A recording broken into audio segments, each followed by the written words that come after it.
विद्यार्थियों, भाषा विज्ञान की इस कक्षा में आपका एक बार पुनः स्वागत है। भाषा विज्ञान के इस प्रश्न पत्र के अंतर्गत मैंने आपको भाषा किसे कहते हैं, उसका स्वरूप क्या है, भाषा की प्रकृति क्या है, भाषा की विशेषताएं क्या हैं, भाषा विज्ञान किसे कहते हैं, भाषा विज्ञान विज्ञान है या कला है, भाषा विज्ञान का स्वरूप क्या है, इत्यादि बातों पर मैंने आपके सामने चर्चा की है। आज हम आपके सामने भाषा विज्ञान की शाखाएं या दूसरे शब्दों में कह सकते हैं कि भाषा विज्ञान के अध्ययन की पद्धतियों के विषय में हम आपको बताएंगे। इसके अंतर्गत इस बात पर चर्चा की जाती है कि भाषा विज्ञान अध्ययन किस प्रकार करता है, उसके अध्ययन की पद्धतियां कौन कौन सी हैं, वो अध्ययन किस प्रकार किया जाता है। आप जानते हैं कि भाषा विज्ञान मनुष्य की भाषाओं, मनुष्य के द्वारा उच्चरित जो भाषाएं हैं उनका अध्ययन करता है। भाषा विज्ञान के अंतर्गत संसार की भाषाओं के गठन, इतिहास, परिवर्तन, भाषाओं के पारस्परिक संबंध, भाषाओं का आपस में पार्थक्य आदि का विवेचन और विश्लेषण किया जाता है। इस विवेचन और विश्लेषण के द्वारा कुछ सामान्य निष्कर्ष दिए जाते हैं, कुछ सामान्य नियम बनाए जाते हैं, जिनका अन्य भाषाओं पर प्रायोगिक परीक्षण भी किया जाता है। भाषा विज्ञान की प्रमुख रूप से 3 अध्ययन की पद्धतियां हैं। नंबर 1 वर्णनात्मक भाषा विज्ञान, डिस्क्रिप्टिव लिंग्विस्टिक्स। नंबर 2 ऐतिहासिक भाषा विज्ञान, हिस्टोरिकल लिंग्विस्टिक्स। और नंबर 3 तुलनात्मक भाषा विज्ञान, कंपैरेटिव लिंग्विस्टिक्स। इसके अतिरिक्त विद्वानों ने भाषा विज्ञान के अध्ययन की पद्धतियां या उसकी शाखाएं 2 और मानी हैं, जिनमें चौथी है प्रायोगिक भाषा विज्ञान और 5वीं है संरचनात्मक भाषा विज्ञान।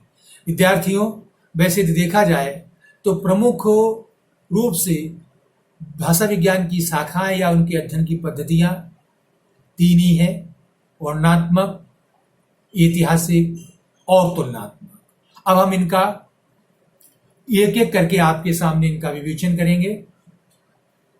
वर्णनात्मक भाषा विज्ञान, जैसा कि इसके नाम से स्पष्ट है, इसमें किसी भाषा का विवेचन, विश्लेषण और वर्णन किया जाता है। इसके अंतर्गत किसी भाषा के एक काल के स्वरूप का विवेचन और विश्लेषण किया जाता है, अर्थात उस काल के अंतर्गत भाषा का स्वरूप क्या था, उसमें प्रयुक्त होने वाली ध्वनियां, उसमें प्रयुक्त होने वाले शब्द, उसमें प्रयुक्त होने वाले वाक्य, उन सब का किस प्रकार का स्वरूप था, क्या उनकी स्थिति थी। इसलिए वर्णनात्मक भाषा विज्ञान को बहुत से विद्वान व्याकरण भी कहते हैं, और वर्णनात्मक भाषा विज्ञान की दृष्टि से पतंजलि को सर्वश्रेष्ठ विद्वान और उनके द्वारा लिखित महाभाष्य को बहुत अधिक महत्व दिया जाता है। पाश्चात्य विद्वान पतंजलि की विवेचन और वर्णन की क्षमता को लेकर के भावविभोर हैं और उन्होंने उनकी बहुत प्रशंसा की है।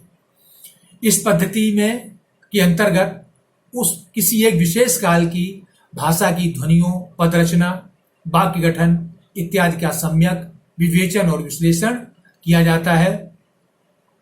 आज भाषिक चिंतन का मूलाधार वर्णनात्मक भाषा विज्ञान ही है। दूसरा है ऐतिहासिक भाषा विज्ञान, हिस्टोरिकल लिंग्विस्टिक्स।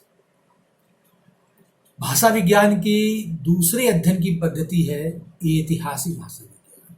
वर्णनात्मक भाषा विज्ञान में जहां किसी भाषा के एक काल के स्वरूप का अध्ययन किया जाता है, इसलिए वर्णनात्मक भाषा विज्ञान को विद्वानों ने एककालिक या समकालिक भाषा विज्ञान भी कहा है। वहीं ऐतिहासिक भाषा विज्ञान के अंतर्गत किसी भाषा के ऐतिहासिक स्वरूप को प्रस्तुत किया जाता है, अर्थात उस भाषा के प्राचीन, मध्यकाल और वर्तमान काल, इन तीनों का अध्ययन और विश्लेषण किया जाता है। अर्थात उसमें ये देखा जाता है कि किसी भाषा, अब जैसे मान लीजिए संस्कृत है, अब संस्कृत से विकास होते हुए प्राकृत, पाली, अपभ्रंश और हिंदी तक उसकी यात्रा हुई है। तो जब हम इसका ऐतिहासिक अध्ययन करेंगे हिंदी का, तो हम देखेंगे कि संस्कृत में उस शब्द की क्या स्थिति थी, प्राकृत में क्या और अपभ्रंश में क्या। उदाहरण के लिए जैसे संस्कृत का कार्य शब्द है, अब जब हम इसका ऐतिहासिक अध्ययन करेंगे तो हम देखेंगे कि संस्कृत का कार्य प्राकृत में जाकर के कज्ज हुआ, अपभ्रंश में जाकर कज्जई हुआ और हिंदी में जाकर के काज या कार्य बन गया। इसी तरीके से संस्कृत का आद्य शब्द प्राकृत में जाकर अज और अपभ्रंश में जाकर अज्जही और हिंदी में आज बन गया। तो ये जो अपने भाषा का जो अध्ययन किया, ये ऐतिहासिक अध्ययन के अंतर्गत आता है। अर्थात इसमें उस भाषा के समस्त कालों का अध्ययन करते हैं और अध्ययन करने के बाद ये देखते हैं कि किसी भाषा में जो शब्द है वो कहाँ से आया है, किस प्रकार आया है और उसमें कितना परिवर्तन हुआ है और आज उसका क्या स्वरूप है। यही कारण है कि ऐतिहासिक भाषा विज्ञान को विद्वानों ने गत्यात्मक या विकासात्मक भाषा विज्ञान भी कहा है। अब तीसरा है तुलनात्मक भाषा विज्ञान, कंपैरेटिव लिंग्विस्टिक।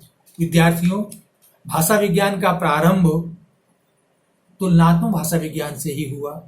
18वीं शताब्दी में जब भाषा विज्ञान प्रारंभ हुआ था तब से कंपैरेटिव लिंग्विस्टिक्स कहते थे। बाद में धीरे धीरे कंपैरेटिव शब्द हटा दिया गया, ये सोचकर कि भाषा विज्ञान का अस्तित्व स्वतः ही है, इसलिए कंपैरेटिव शब्द की आवश्यकता नहीं है और फिर भाषा विज्ञान शब्द का प्रयोग होने लगा। कंपैरेटिव भाषा विज्ञान की ये पद्धति के अंतर्गत एक या दो या अधिक भाषाओं का तुलनात्मक अध्ययन किया जाता है। भाषा विज्ञान के अंतर्गत इस प्रणाली का बहुत अधिक महत्व है। तुलनात्मक भाषा विज्ञान में वर्णनात्मक और ऐतिहासिक पद्धतियां स्वतः ही समाहित हो जाती हैं। जैसा मैंने आपको बताया कि इसमें किन्हीं दो अथवा अधिक भाषाओं के विभिन्न अंगों का किसी एक काल या विभिन्न कालों की तुलना की जाती है। अर्थात कहने का आशय यह है कि तुलनात्मक भाषा विज्ञान के अंतर्गत दो भाषाएं या अधिक भाषाएं भी हो सकती हैं।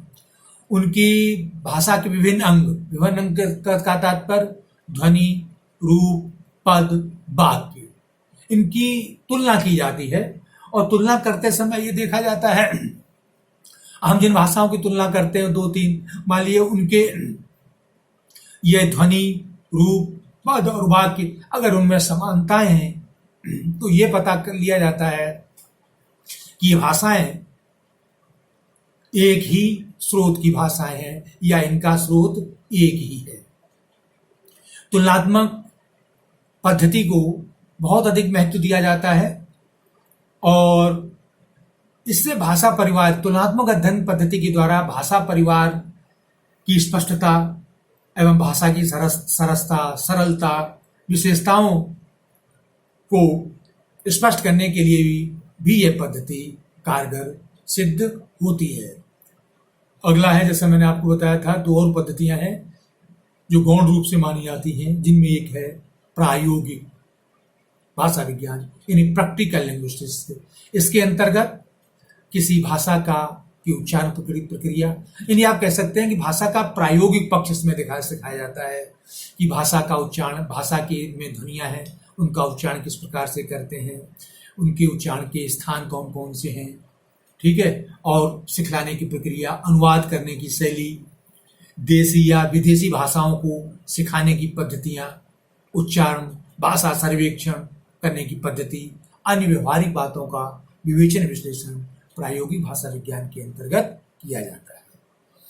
संरचनात्मक भाषा विज्ञान के अंतर्गत किसी भाषा की का संगठनात्मक अध्ययन किया जाता है, अर्थात उसका संरचना उसकी क्या है, उसमें ध्वनि, शब्द, रूप, पद, वाक्य की प्रक्रिया किस प्रकार है, अर्थात शब्दों का क्रम क्या है, लिंग कितने हैं, वचन कितने हैं, आदि आदि, ये सारी चीजें संरचनात्मक भाषा विज्ञान के अंतर्गत आती हैं।